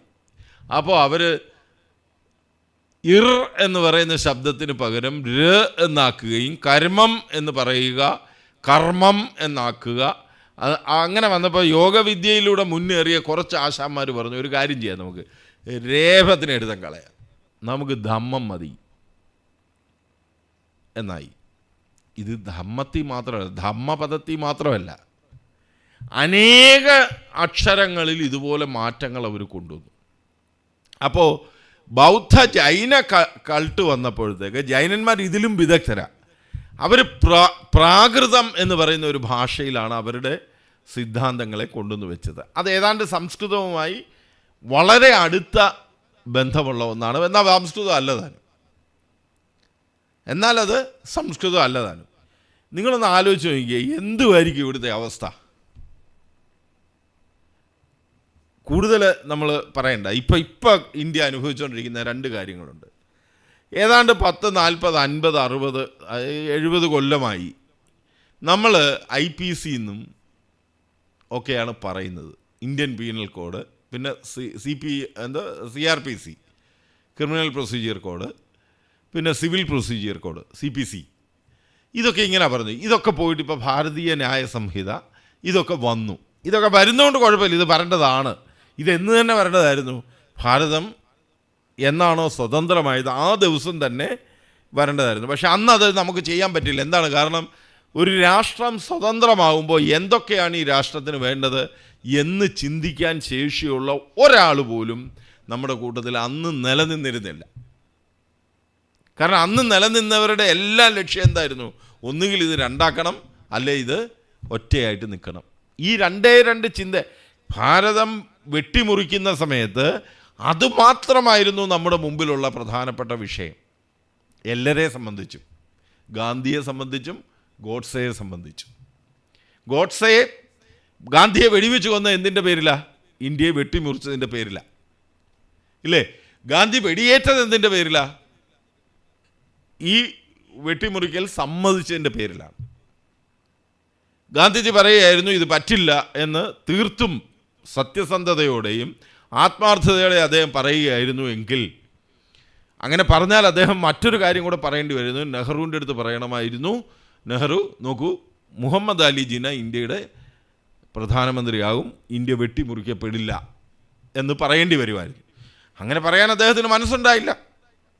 അപ്പോൾ ഇപ്പോൾ നമ്മൾ പല വിധത്തിൽ ഗാന്ധിയെ കുറ്റപ്പെടുത്തുന്നവർ അപ്പോൾ അതിൻ്റെ പേരിൽ ഗാന്ധിയെ വീണ്ടും കുറ്റപ്പെടുത്തിയേക്കാം. കാരണം എന്താണ്, ഒരു മുസ്ലിമിനെ സ്വതന്ത്ര ഇന്ത്യയുടെ ആദ്യ പ്രധാനമന്ത്രി ആക്കിയതിൻ്റെ പിന്നിൽ പ്രവർത്തിച്ചത് ഗാന്ധിജിയാണ് എന്നാകും അപ്പോഴത്തെ വിവരണം.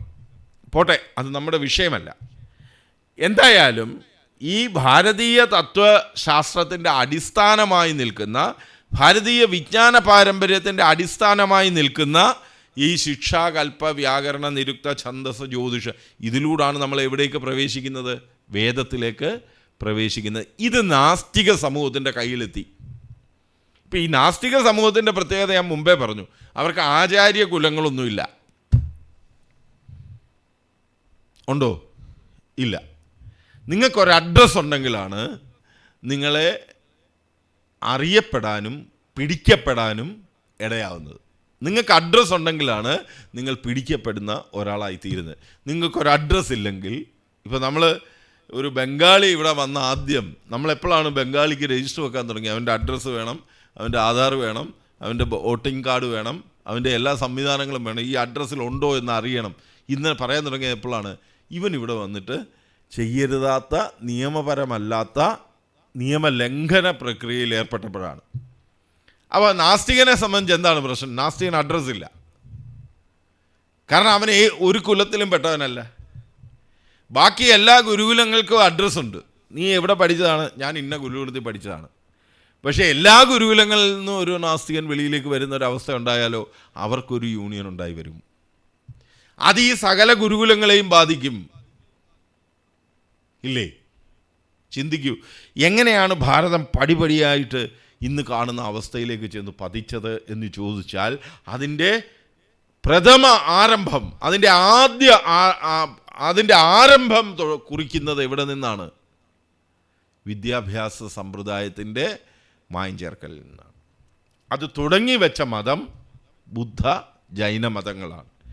അതിൻ്റെ കണ്ടിന്യൂഷനാണ് 1835 മെക്കാളെ നടത്തിയ ഭരണ പരിഷ്കാരം, വിദ്യാഭ്യാസ സമ്പ്രദായത്തിൽ വരുത്തിയ വലിയ മാറ്റം. ഗുരുകുലങ്ങളുടെ അപ്രത്യക്ഷമാകൽ ബൗദ്ധൻ്റെ കാലത്തും ജൈനൻ്റെ കാലത്തും അല്പമൊക്കെ സംഭവിച്ചെങ്കിലും അതിനെ പുനരുജ്ജീവിപ്പിക്കത്തക്ക വിധത്തിൽ ഒരു സമ്പ്രദായം ഇവിടെ കൊണ്ടുവരാൻ ആർക്ക് കഴിഞ്ഞു? ശങ്കരാചാര്യ സ്വാമികൾക്ക് കഴിഞ്ഞു. അദ്ദേഹം അത്രത്തോളം ഭൗതിക സാഹചര്യത്തിലേക്കൂടെ മെച്ചപ്പെടുത്തുന്ന തരത്തിലുള്ള വിദ്യാഭ്യാസ സമ്പ്രദായം അല്ലെങ്കിൽ പോലും ആധ്യാത്മിക രംഗത്തെ വിദ്യാഭ്യാസ സമ്പ്രദായത്തെ സംരക്ഷിക്കുന്നതിലേക്ക് വേണ്ടി അദ്ദേഹം പ്രവർത്തിക്കുകയും അതിൽ ഒരു പരിധിവരെ വിജയിക്കുകയും ചെയ്തു. പക്ഷേ ആ പരിധി വരെയുള്ള വിജയം പലപ്പോഴും നമുക്ക് വലിയ ഭാരമായിത്തീരും. അവിടെ എന്താ സംഭവിച്ചത്? വീണ്ടും നമ്മൾ ഒന്നുകൂടി ഇതിനെ ശരിയാക്കാം എന്ന് വിചാരിച്ച് നമ്മൾ ഒരു അല്പം കൂടെ കൃത്യതയോടെ പ്രവർത്തിക്കുമ്പോൾ ആ കൂട്ടത്തിൽ അതിലേറെ കൃത്യമായി ബൗദ്ധരും ജൈനരും വളരെ ബുദ്ധിപൂർവ്വം അതിലേക്ക് പ്രവേശിച്ചു നിന്നു. ആ പ്രവേശനത്തിൻ്റെ ഭാഗമായിട്ടാണ് നമ്മുടെ കുലവും ഗോത്രവും നമ്മുടെ ചിന്തയിൽ നിന്നും നമ്മുടെ പഠന പദ്ധതിയിൽ നിന്നും അപ്രത്യക്ഷമായതും ആ സ്ഥാനം ജാതി എന്ന് പറയുന്ന അതിഭീകരമായ ഒരു സ്വത്വം കൊണ്ടുപോവുകയും ചെയ്തു. ബുദ്ധമതത്തിലും ജൈനമതത്തിലും ഹിന്ദു മതത്തിലും ഒക്കെ ജാതിയുണ്ട്. നിങ്ങൾ ഈ പറയുന്ന സെമറ്റിക് മതങ്ങളിൽ ഒഴിച്ച് ബാക്കി എല്ലായിടത്തും ജാതിയുണ്ട്. ഈ സെമറ്റിക് മതങ്ങളും കഴിഞ്ഞ 1000 കൊല്ലം കൊണ്ടോ 2000 കൊല്ലം കൊണ്ടോ വളരെ പെതുക്കെ ചെന്നെത്തുന്നത് എവിടേക്കാണ്? ജാതിയുടെ അതിഭീകരമായ പിടിയിലേക്കാണ്. അതിൻ്റെ കാരണമുണ്ട്. അതിൻ്റെ കാരണം എന്താണെന്ന് ചോദിച്ചാൽ, അവർക്ക് മനസ്സിലായി കഴിഞ്ഞ എത്രയോ കാലമായി അവരുടെ കണക്കനുസരിച്ച് AD 52 മുതൽ കേരളത്തിലെത്തിയ തോമാസ് ലീഹയുടെ ആൾക്കാർ മുതൽ വളരെ ശ്രമകരമായിട്ട് ഗംഭീരമായും പ്രവർത്തിച്ചിട്ട് പോലും അവർക്ക് ഭാരതത്തിലെ ജനസംഖ്യയെ സ്പർശിക്കാൻ കഴിയുന്നില്ല. ശേഷമെത്തിയ ഇസ്ലാമിസ്റ്റുകൾക്ക് അവരെക്കാട്ടിൽ നന്നായിട്ട് തങ്ങളുടെ ജനസംഖ്യയെ വർദ്ധിപ്പിക്കാൻ കഴിയുന്നുണ്ട്. പിന്നെ എങ്ങനെയാണ് ഇത് ചെയ്യുക എന്നുള്ളതായിരുന്നു അവരുടെ മുന്നിലുണ്ടായിരുന്നത്. അതിൻ്റെ ഗവേഷണം ഈ 9-ാം നൂറ്റാണ്ടിലെ പോപ്പ് ഗ്രിഗറി നടത്തിയ കാലം മുതൽ 16-17-ാം നൂറ്റാണ്ട് വരെയുള്ള ഒരു നീണ്ടകാല ചരിത്രം നമ്മളെ കൊണ്ടുവന്ന് എത്തിച്ച് നിർത്തുന്നത് എവിടെയാണ് എന്ന് ചോദിച്ചാൽ മെക്കാളയുടെ ഈ മിനിറ്റ്സിലാണ്. അവർ കണ്ടുപിടിച്ചു ഈ ലോക ചരിത്രത്തെ മുഴുവൻ സ്വാധീനിക്കുന്ന തരത്തിലുള്ള ഒരു വിദ്യാഭ്യാസ സമ്പ്രദായം ഭാരതത്തിലുണ്ട്. ആ സമ്പ്രദായം എത്രയും പെട്ടെന്ന് നിർത്തലാക്കിയില്ലെങ്കിൽ വീണ്ടും ഈ ഭാരതം ലോകം മുഴുവൻ പിടിച്ചടക്കുന്ന ഒരു രാജ്യമായി തീരും. എങ്ങനെ? വാളിലൂടല്ല, ബോംബിലൂടല്ല, അറിവിൻ്റെ ബലത്തിൽ. ഇന്നും ഭാരതീയൻ്റെ ഏറ്റവും പ്രബലമായ ബലം എന്താണ്? അറിവാണ്. ലോകത്തെ ഏറ്റവും കൂടുതൽ നമുക്ക് വരുമാനം ഉണ്ടാക്കി തരുന്ന ഏത് സ്രോതസ്സിനെ കുറിച്ച് നിങ്ങൾ സംസാരിച്ചുള്ളൂ. AI ടൂൾസിനെ കുറിച്ച് സംസാരിച്ചുള്ളൂ, ഡേറ്റ കളക്ടിങ്ങിനെ കുറിച്ച് സംസാരിച്ചുള്ളൂ, കമ്പ്യൂട്ടർ പ്രോഗ്രാമിങ്ങിനെ പറ്റി സംസാരിച്ചുള്ളൂ, ഗൂഗിളിൻ്റെ CEO പറ്റി സംസാരിച്ചോളൂ, ആപ്പിളിൻ്റെ ഡിസൈനിനെ പറ്റി സംസാരിച്ചോളൂ. ലോകത്തിലെ ഏത് വ്യവസ്ഥയിലും നിങ്ങൾ നാസയുടെ ഒരു എത്രയോ ശാസ്ത്രജ്ഞന്മാരുണ്ട്, അതിലെ ഒരു എത്ര ശതമാനം ഭാരതീയരായിരിക്കും എന്ന് നിങ്ങൾ ചിന്തിക്കൂ. പക്ഷേ അവരിലെല്ലാം അന്തർഗതമായിരിക്കുന്ന ഒരു കാര്യമുണ്ട്, പ്രശസ്തിയോട് മുഖം തിരിച്ചു നിൽക്കുക എന്ന് പറയുന്ന ഒരു കാര്യം. ആ പ്രശസ്തിയോട് മുഖം തിരിച്ചു നിൽക്കുന്നത് കൊണ്ട് തന്നെ അവൻ ഭാരതീയ പാരമ്പര്യത്തിൽ പെട്ടതാണെന്ന് അഭിമാനത്തോടെ പറയാതിരിക്കാനുള്ള ഒരു ശ്രമം കൂടി അവരുടെ മനസ്സിലുണ്ടാവും. അതിനെ നാം തെറ്റിദ്ധരിച്ചിട്ടുണ്ട് പലരും. അങ്ങനെ പറയുന്നതിനകത്ത് അർത്ഥമില്ല. കാരണം എന്താണ്? ലോകം മുഴുവൻ സമാധാനം ഉണ്ടായെങ്കിൽ മാത്രമേ ഭാരതത്തിൻ്റെ ഗരിമയെ കാണിച്ചു കൊടുക്കാൻ സാധിക്കുകയുള്ളൂ. ലോകത്ത് സമാധാനം നിലനിന്നെങ്കിൽ മാത്രമേ അറിവിൻ്റെ ബലത്തെ നമുക്ക് സാധാരണ മനുഷ്യന് പ്രത്യക്ഷമാക്കി നൽകാൻ കഴിയുകയുള്ളൂ. ഈ ചിന്താപദ്ധതിയിൽ നിന്നിട്ട് വേണം നിങ്ങൾ ഈ 6 ശാസ്ത്രങ്ങളുടെ സ്വഭാവങ്ങളെ പഠിക്കാൻ. വേദസ്വരൂപത്തെക്കുറിച്ച് പഠിക്കുമ്പോൾ ഞാൻ ഇന്ന് പറഞ്ഞതിൻ്റെ രത്നച്ചുരുക്കം എന്താണ് എന്ന് ചോദിച്ചാൽ, വേദസ്വരൂപത്തിൽ നിന്ന് ഇന്നത്തേക്കുള്ള കാലത്തേക്ക് നാം ചരിത്രത്തിലൂടെ ഒഴുകിയെത്തുമ്പോൾ നാം നമ്മളിൽ നിന്ന് വലിച്ചെറിഞ്ഞ കുറച്ചേറെ കാര്യങ്ങളുണ്ട്. ആ വലിച്ചെറിഞ്ഞ കാര്യങ്ങളിൽ നിന്നിട്ട് അതുവരെ വന്നെത്തിയ ചരിത്രത്തെ അതുപോലെ എടുത്ത് നമ്മുടെ മുമ്പിൽ വെച്ച് അതിനെ കീറി പരിശോധിച്ച് പഠിച്ച് നമ്മൾ പുറകിലേക്കൊരു യാത്ര നടത്തുമ്പോൾ പലപ്പോഴും നമുക്ക് ഈ 6 ശാസ്ത്രങ്ങൾ പോലുള്ള സംവിധാനങ്ങൾ എന്തിനു വേണ്ടി നിലനിന്നു എന്ന സാമാന്യ ബോധം ലഭിക്കുക അത്ര എളുപ്പമല്ല. എനിക്ക് കാരണമുണ്ട്. ഞാൻ ഒറ്റ ലളിതമായ ഒരു ഉദാഹരണം പറഞ്ഞുകൊണ്ട് ഞാൻ ഇന്നത്തെ ഈ ഭാഷണം ഇവിടെ അവസാനിപ്പിക്കാമെന്ന് കരുതുന്നുണ്ട്. അതിൻ്റെ ഉദാഹരണം എന്താണ് എന്ന് ചോദിച്ചാൽ, നമ്മൾ ജീവിതത്തിൽ ആദ്യമായി വികസിച്ചുകൊണ്ടിരിക്കുന്ന ഒരു ഉത്തമ നഗരത്തിലേക്ക് പോകുന്നു എന്നിരിക്കട്ടെ. എൻ്റെ വാക്ക് ശ്രദ്ധിക്കണം, വികസിച്ചു കൊണ്ടിരിക്കുന്ന നഗരത്തിലേക്ക് നിങ്ങൾ ചെന്നാൽ കാലദേശങ്ങൾക്കനുസരിച്ച് അതിന് നിത്യം മാറ്റം സംഭവിച്ചുകൊണ്ടേയിരിക്കും, ഇല്ലേ? നിത്യം മാറ്റം സംഭവിച്ചുകൊണ്ടേയിരിക്കും. എന്നാൽ പ്രൊട്ടക്റ്റഡ് മോണുമെൻറ്റ്സ് എന്ന് പറയുന്ന ചില സ്ഥലങ്ങളുണ്ട്. ഇപ്പോൾ താജ്മഹൽ, റെഡ് ഫോർട്ട്, ഇതുപോലെയുള്ള സ്ഥലങ്ങൾ, പ്രാചീനതമമായിരിക്കുന്ന വസ്തുക്കളെ അതിൻ്റെ തനിമയോടെ നിലനിർത്തുന്ന ഒരു വ്യവസ്ഥ ഉണ്ടാക്കിയാൽ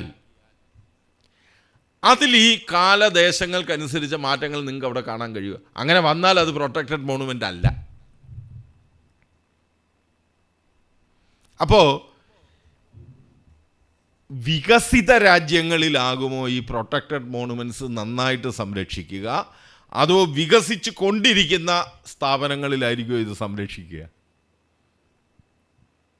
വികസിത രാജ്യങ്ങളിലായിരിക്കും ഈ മോണുമെൻറ്റ്സ്, ചരിത്രബോധം, അതിനു വേണ്ടിയിട്ടുള്ള പ്രയത്നങ്ങളൊക്കെ ഗംഭീരമായി ചെയ്യുക. ഭാരതീയർ ഇത് ചെയ്തില്ല എന്ന് പറയുന്നത് കൊണ്ട് നമ്മൾ ഇതിൽ ദുഃഖിതരാവേണ്ട കാര്യമുണ്ടോ? ഇല്ല. കാരണം എന്താണ്? നമ്മൾ വികസിത രാജ്യമായില്ല. ആ നിലയിൽ നമ്മൾ വികസ്വര രാജ്യമായി.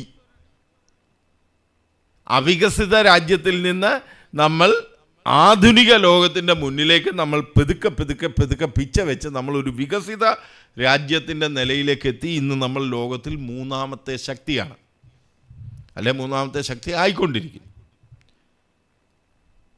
പക്ഷേ ഈ 2ലും 1ലും അല്ലാത്ത, നമ്മളെക്കാട്ടിൽ വളരെ പുറകിൽ നിൽക്കുന്ന പല രാജ്യങ്ങളും അവരുടെ ചരിത്രത്തെയും അവരുടെ പുരാലേഖനങ്ങളെയും ഒക്കെ സംരക്ഷിക്കുന്നതിൽ നമ്മളെക്കാട്ടിൽ മെച്ചപ്പെട്ട നിലയിലാണ്.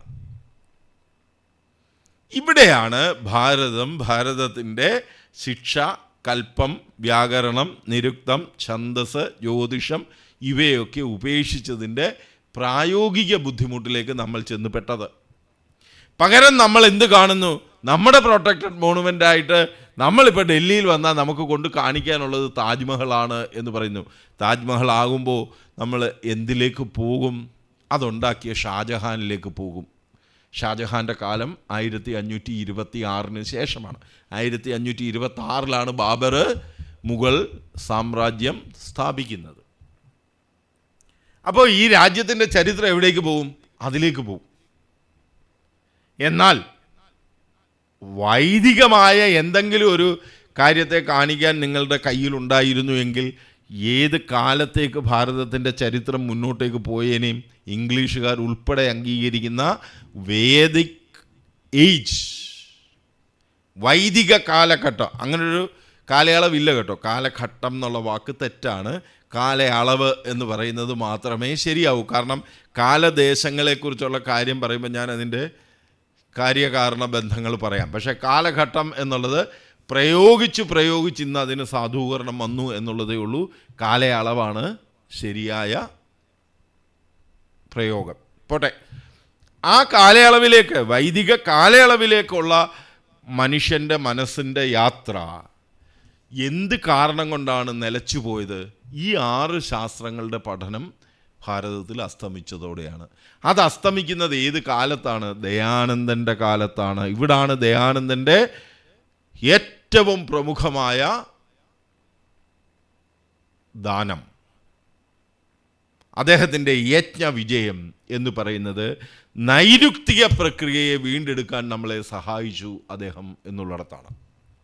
നിരുക്ത പ്രക്രിയയെ വീണ്ടെടുത്താൽ അതിലൂടെ നമുക്ക് ഏതിനെയൊക്കെ വീണ്ടെടുക്കാൻ പറ്റും? ശിക്ഷയെടുക്കാം, കൽപ്പത്തെ എടുക്കാം. ശിക്ഷ, കൽപ്പ, വ്യാകരണം, നിരുക്തം, ഛന്ദസ്, ജ്യോതിഷം ഇവയെല്ലാം സംരക്ഷിച്ച് നിൽക്കുന്ന ഒന്നായി തീരും നിരുക്ത. എന്താണ് കാരണം? അതിൻ്റെ അർത്ഥബോധനമാണ് നിരുക്തം ചെയ്യുന്നത്. ഈ പറയുന്നതിൻ്റെ അർത്ഥത്തെ എങ്ങനെ കണ്ടെത്താം എന്നുള്ള സൈദ്ധാന്തികമായ പ്രവർത്തനമാണ് നിരുക്തം അവിടെ ചെയ്തുകൊണ്ടിരിക്കുന്നത്. അത് നമ്മളെ വലിയ ഉന്നതിയിലേക്ക് നടക്കും. പക്ഷേ ഇതിനേറ്റവും എതിര് നിൽക്കുന്നതാരായിരിക്കും എന്നാണ് നമ്മൾ അറിയേണ്ടത്. കാരണം അല്പജ്ഞാനിയായിരിക്കും ഇതിന് ഏറ്റവും കൂടുതൽ അപകടം ഉണ്ടാകും. എന്താ അവൻ്റെ അപകടത്തിൻ്റെ പ്രശ്നം എന്താണ്? അവൻ നിരുക്തത്തിലെ അർത്ഥത്തെക്കുറിച്ച് ചിന്തിക്കാനേ പോകത്തില്ല. രൂഢിയായിരിക്കുന്ന അർത്ഥത്തിലേക്ക് അവൻ്റെ സംവിധാനങ്ങളെ നിലനിർത്തിയാൽ മാത്രമേ അവൻ്റെ സൈദ്ധാന്തിക പ്രകരണത്തെ സ്ഥാപിച്ചെടുക്കാൻ സാധിക്കൂ. ലളിതമാണ് ഇന്ന് പറഞ്ഞ കാര്യം എന്ന് ഞാൻ ചിന്തിക്കുകയാണ്. വൈദിക സമ്പ്രദായത്തെ സംരക്ഷിച്ചു നിർത്തുന്ന ഈ 6 ശാസ്ത്രങ്ങൾ എങ്ങനെ ചരിത്രത്തിലേക്ക് ലയിച്ചു ചേർന്നു എന്നും അതിനെ പുനരുജ്ജീവിപ്പിക്കുന്നതിലേക്ക് വേണ്ടി എങ്ങനെ നൈരുക്തിക പ്രക്രിയ സഹായകമാകുമെന്നും അതിന് ചരിത്രം കണ്ടെത്തിയാൽ നിയതി നിയോഗിച്ച വ്യക്തിയാണ് മഹർഷി ദയാനന്ദന എന്നുമാണ് ഞാൻ ഈ പറഞ്ഞതിൻ്റെ രത്ന ചുരുക്കം. അതിൽ എന്തുകൊണ്ട് ദയാനന്ദൻ വ്യതിരിക്തനായി നിൽക്കുന്നു? സകലരോടും ദയാനന്ദൻ വഴക്കടിച്ച് നിൽക്കുന്നു എന്നുള്ളത് നമ്മൾ മനസ്സിലാക്കേണ്ട വിഷയം. കാരണം നമ്മളെല്ലാം രൂഢിയായ ശബ്ദങ്ങളിലേക്ക് പോകാൻ ഇഷ്ടപ്പെടുന്നവരാണ്. ആ രൂഢിവാദം വേദത്തിൻ്റെ കാര്യത്തിൽ നടക്കില്ല എന്ന് നിരുക്തം പഠിച്ചതുകൊണ്ട് ദയാനന്ദന് മനസ്സിലായി, ഒരു വാക്കിൻ്റെ അർത്ഥത്തിലേക്ക് മാത്രം ഇതിനെ ചുരുക്കിയാൽ അനന്തമായ വേദഭാഷ്യ പ്രക്രിയകൾ നടക്കില്ല. വേദത്തിൻ്റെ ഏറ്റവും ഉദാത്തമായ ആധ്യാത്മിക ഭാഷ്യം എന്ന് പറയുന്ന ഉപനിഷത്താണ്. ആ ഉപനിഷത്തുകൾ പോലും പരിപൂർണമായ വേദഭാഷ്യങ്ങളല്ല എന്ന വാദത്തിലേക്കാണ് ദയാനന്ദൻ ചെന്നടുക്കുന്നത്. ഇത് ആർക്കെങ്കിലും സഹിക്കാവുന്ന ഒരു കാര്യമാണോ? ബൗദ്ധന് സഹിക്കുമോ? ജൈനന് സഹിക്കുമോ? നാസ്തികന് സഹിക്കുമോ? ആസ്തികന് സഹിക്കുമോ? പൗരാണികന് സഹിക്കുമോ? അദ്വൈതിക്കോ ദ്വൈതിക്കോ ത്രൈതിക്കോ ആർക്കെങ്കിലും സഹിക്കുമോ? ഇല്ല. അതുകൊണ്ട് സകലരാലും ദയാനന്ദൻ ആക്രമിക്കപ്പെട്ടു. 4 ദിശയിൽ നിന്നും സകലരാലും അദ്ദേഹം ആക്രമിക്കപ്പെട്ടു. പക്ഷേ അദ്ദേഹം ആ ആക്രമണത്തെ അല്പം പോലും വകവെച്ചില്ല. കാരണം നിയതി അദ്ദേഹത്തിൻ്റെ മുമ്പിൽ കൊണ്ട് കൊടുത്തത് അതുപോലെ വലിയ പരിപൂർണമായ അന്ധകാരത്തിനകത്ത് നിന്നുള്ള ഒരു പ്രകാശമായിരുന്നു. അതിൻ്റെ ഒരു പ്രതീകം പോലും ആകാം കേവലം ജ്ഞാനചക്ഷു മാത്രമാവുകയും 2 കണ്ണുകളുടെയും കാഴ്ച വസൂരി കടത്തിക്കൊണ്ട് പോവുകയും ചെയ്ത ഗുരു വിരിജാനന്ദനെ ഒരാളിൻ്റെ അടുത്ത് പോയി നിന്ന് ഈ നിരുക്ത പ്രക്രിയയെ സ്വീകരിക്കാൻ ഋഷിയെ തയ്യാറാക്കിയ ചരിത്രം. അതുകൊണ്ട് നാം ആ ചരിത്രത്തിലേക്ക് പ്രവേശിക്കുന്നതിന് മുമ്പ് ഈ 6 ശാസ്ത്രങ്ങൾ എങ്ങനെയാണ് സൈദ്ധാന്തികമായി, ഏതാണ് സിദ്ധാന്തം എന്ന് പറയുന്നത്? സാംഖ്യം, യോഗം, വൈശേഷികം, ന്യായം, പൂർവോത്തര മീമാംസകൾ, ഇവ വഴി എങ്ങനെയാണ് ഈ ശിക്ഷാകൽപ്പ വ്യാകരണ നിരുക്ത ഛന്ദ ജ്യോതിഷകളിലൂടെ നമ്മുടെ സൈദ്ധാന്തിക പ്രശ്നങ്ങളിലേക്ക് നമുക്ക് ചെന്നെത്താൻ കഴിയുക? ഇവ തമ്മിലുള്ള സാമീപ്യം 2 6 പക്ഷേ ഇവ തമ്മിലുള്ള ബന്ധം എന്താണ്? ഉപനിഷത്ത് നമുക്കറിയാം വേദഭാഷ്യമാണെന്നറിയാം. ഏത് വെച്ചുള്ള വേദഭാഷ്യം? ഈ 6 ശാസ്ത്രങ്ങൾ വെച്ചുള്ള വേദഭാഷ്യമാണ് ഉപനിഷത്തുകൾ. പക്ഷേ അത് ആധ്യാത്മിക വിദ്യ മാത്രമാണ്. പരാപരാവിദ്യ എന്ന് പറയുന്ന വിദ്യകളിൽ ഒരു വിദ്യ മാത്രമാണ് ഉപനിഷത്ത്. അപ്പോൾ അതിനെക്കുറിച്ച് നമുക്ക് നാളെ ചർച്ച ചെയ്യാം. എങ്ങനെയാണ് അതിൻ്റെ ദാർശനിക തലം ഉരുത്തിരിഞ്ഞു വരുന്നത് എന്ന് ചർച്ചയ്ക്ക് വിധേയമാക്കാം നാളെ നമുക്കുള്ള സമയം. ഓം വിശ്വാനി ദേവസവിതർദുരിതാനി പരാസുവ യത് ഭദ്രം തന്നയാസുവ. ഓം ശാന്തി ശാന്തി ശാന്തി. നമസ്തേ.